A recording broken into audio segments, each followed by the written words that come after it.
नमस्कार, मेरा भारत मेरी संस्कृति चैनल पे आप सभी दर्शकों का स्वागत है। मैं हूं घनश्याम पंत। आशा करता हूं आप सब लोग अपने अपने घरों में खुशी के साथ रह रहे होंगे और आप सबके घरों में खुशियां आप सबको प्राप्त हो, यही ईश्वर से मंगल कामना भी करता हूं। आज जिनका जन्मदिन है उन्हें चैनल की तरफ से ढेर सारी शुभकामनाएं व बधाई। ईश्वर आपको स्वस्थ और खुश रखे। और आज जिनकी सालगिरह है उन्हें भी ढेर सारी शुभकामनाएं। आपका दाम्पत्य जीवन सुखपूर्वक बीते, यही मंगल कामना ईश्वर से करता हूं। मित्रों, आज चैत्र मास कृष्ण पक्ष चल रहा है और इस वर्ष यानी पिंगल नाम का जो संवत्सर है, इसका जो है अंतिम पक्ष चल रहा है। इसके बाद शुक्ल पक्ष प्रारंभ होते ही प्रतिपदा से नया संवत्सर शुरू हो जाएगा और हमारा हिंदू धर्म के अनुसार हिंदू नववर्ष प्रारंभ हो जाएगा। मित्रों, आप सब यह जानते हैं कि अभी चैत्र मास में चैत्र नवरात्रियां आने वाली हैं और जिनका हम सब लोग बेसब्री से इंतजार करते हैं, माता की भक्ति करते हैं। तो ये नवरात्र कब से शुरू हो रही हैं, आज आपको इसकी जानकारी देना चाहता हूं। मित्रों, चैत्र माह के शुक्ल पक्ष यानी 9 अप्रैल दिन मंगलवार से चैत्र माह की नवरात्रि का शुभ आरंभ होने जा रहा है और 17 मार्च को रामनवमी होगी और 18 मार्च को दशमी होगी।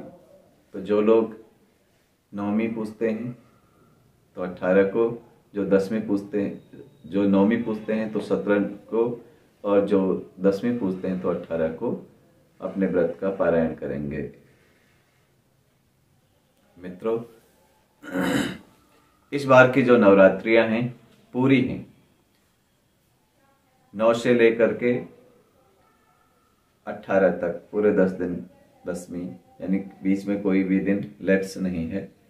तो जो नवरात्रियां पूरी होती हैं वह वर्ष शुभ माना जाता है, ऐसा ज्योतिष लोग तथा वेद शास्त्र कहते हैं। मित्रों,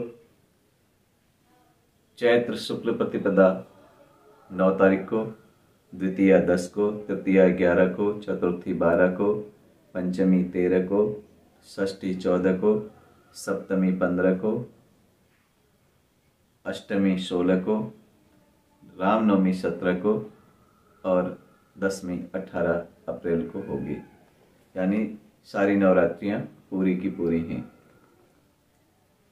साथ ही चैत्र माह में शुक्ल पक्ष में महा छठ पर्व का भी आयोजन कई जगह होता है, पूर्वांचल के लोग करते हैं। तो जहाँ तक की जानकारी है कि वो 14 तारीख को छुपते हुए सूरज को अर्घ्य देंगे और 15 तारीख को उगते हुए सूर्य को अर्घ्य देंगे। ऐसी छठ महापर्व मनाने वालों की ओर से भी जानकारी प्राप्त हो रही है। मित्रों, साथ ही रामनवमी के दिन तुलसी बोने से शुभ फल की प्राप्ति होती है। यानी जो तुलसी का बीज बोया जाता है वो रामनवमी के दिन बोना चाहिए। फिर पौधे बड़े बड़े होते हैं तो हरि शयनी एकादशी के दिन फिर उस पौधे को रोपा जाता है और फिर उसकी पूजा की जाती है और देव उत्थान एकादशी के दिन उसी तुलसी के वृक्ष का भगवान श्री हरि के साथ विवाह किया जाता है। यह सब आप लोग जानते हैं।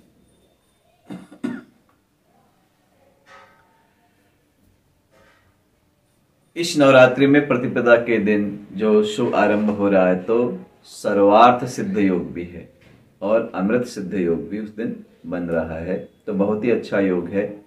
तो आप सब जो हैं इस योग में पहले दिन से ही माता की आराधना करेंगे, घट स्थापन करेंगे।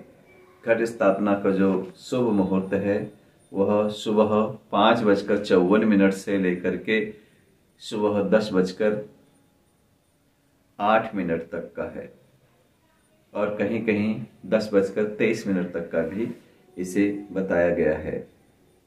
साथ ही अभिजीत मुहूर्त में भी आप घट स्थापन कर सकते हैं, जो 12:03 से 12:50 तक का समय होता है, उसमें भी आप घट स्थापना कर सकते हैं। तो नवरात्रि का जो यह पर्व हम मनाते हैं तो इसमें साधना भी हमें करनी होती है। हमें अपने मन, वचन और कर्म तीनों को ही साधना होता है। मन से किसी की बुराई नहीं करनी होती है, मन को नियंत्रण में रखना होता है, वाणी से कटु शब्द का इस्तेमाल नहीं करना होता है, किसी के प्रति गाली गलौज से दूर रहना है, किसी को उल्टा सीधा नहीं बोलना है और कर्म से यानी जो कार्य हम करेंगे जिससे हमारा भी भला हो और दूसरे का भी भला हो, ऐसा ही कार्य हमें करने होते हैं। तो हम सब लोग मिल करके मन, वचन और कर्म से माँ भगवती की आराधना करेंगे, ऐसा संकल्प हमें करना है। समाज के प्रति, देश के प्रति और अपने परिवार के प्रति जो हमारे उत्तरदायित्व हैं उन्हें सही तरीके से हमें निभाना है मित्रों। इसलिए हमें इन चीज़ों का भी विशेष रूप से ध्यान रखना चाहिए। शराब का सेवन नहीं करना चाहिए, नशा नहीं करना चाहिए, मांस इत्यादि का सेवन नहीं करना चाहिए। बहुत सारे लोग प्याज, लहसुन इत्यादि का परहेज भी करते हैं, तो इन परहेजों को भी करना चाहिए। ऐसे जो हमारी भक्ति में बाधा बनते हों उन चीज़ों से हमें दूर रहना चाहिए।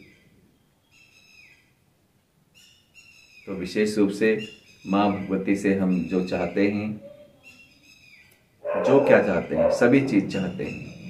माता के 3 स्वरूप हैं,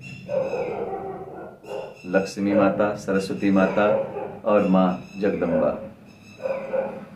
तो सरस्वती माता से हम बुद्धि चाहते हैं, विवेक चाहते हैं, अच्छी शिष्टाचार से संबंधित ज्ञान चाहते हैं। माँ लक्ष्मी से हम धन चाहते हैं, वैभव चाहते हैं, जिससे हमारे घर परिवार चलता रहे, देश चलता रहे, समाज चलता रहे। और देवी माँ जगदम्बा से हम शक्ति चाहते हैं, ताकत चाहते हैं, जिससे हम हर कार्य को करने में समर्थ हों और अपने साथ अपने देश को आगे बढ़ाने में समर्थ हों, अपने समाज को आगे बढ़ाने में समर्थ हों।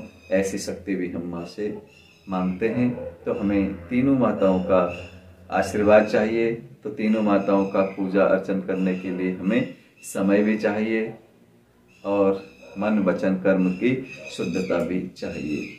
इसलिए आशा करता हूँ कि आप सब लोग इस मन, वचन और कर्म से इस पावन पर्व को मनाएंगे और माँ जगदम्बा का आशीर्वाद प्राप्त करेंगे। और 9 अप्रैल से 13 अप्रैल तक का जो 5 दिन का समय है, इसे खरमास जो अभी चल रहा है हमारा, तो यह समय भी नवरात्रि के जो पहले के 5 दिन है खरमास में आते हैं। तो इन 5 दिनों में कोई विशेष कार्य हमें नहीं करने होते हैं, जैसे गृह प्रवेश भी नहीं हो सकता है और मुंडन इत्यादि कार्य नहीं हो सकते हैं, नया बिजनेस आरंभ नहीं किया जा सकता है, साथ ही जो मांगलिक कार्य हैं वो भी इसमें वर्जित रहते हैं। 13 तारीख से 13 अप्रैल से बैसाखी का महीना, बैसाख का महीना प्रारंभ होगा। तो 13 से भगवान सूर्य जो हैं अपनी राशि जब चेंज करेंगे, संक्रांति होगी, तो संक्रांति के बाद बैसाख का महीना लग जाता है और संक्रांति के बाद से ही मांगलिक कार्य सब शुरू हो जाएंगे। आशा करता हूँ आपको यह पसंद आया होगा। यदि आप इस चैनल से पहली बार जुड़ रहे हैं तो इसे सब्सक्राइब कीजिए।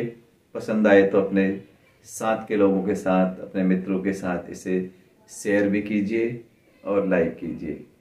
आज के लिए इतना ही।